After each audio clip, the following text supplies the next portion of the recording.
Sahih Bukhari 1052. Narrated Abdullah bin Abbas.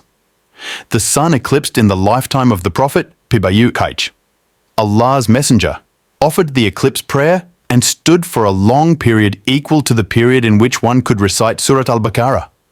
Then he bowed for a long time and then stood up for a long period, which was shorter than that of the first standing. Then bowed again for a long time, but for a shorter period than the first. Then he prostrated twice and then stood up for a long period which was shorter than that of the first standing.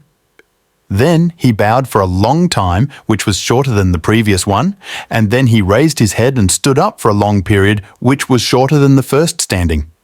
Then he bowed for a long time, which was shorter than the first bowing, and then prostrated twice and finished the prayer. By then the sun, eclipse, had cleared.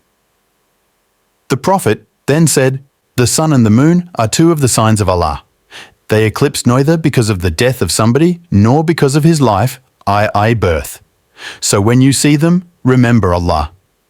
The people say, "O Allah's Messenger, we saw you taking something from your place, and then we saw you retreating."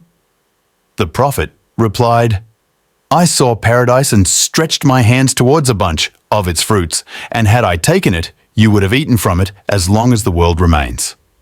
I also saw the hellfire, and I had never seen such a horrible sight. I saw that most of the inhabitants were women. The people asked, 'O Allah's Messenger, why is it so?' The Prophet replied, 'Because of their ungratefulness.' It was asked whether they are ungrateful to Allah. The Prophet said, 'They are ungrateful to their companions of life, husbands, and ungrateful to good deeds. If you are benevolent to one of them throughout the life, and if she sees anything undesirable in you, she will say, 'I have never had any good from you.'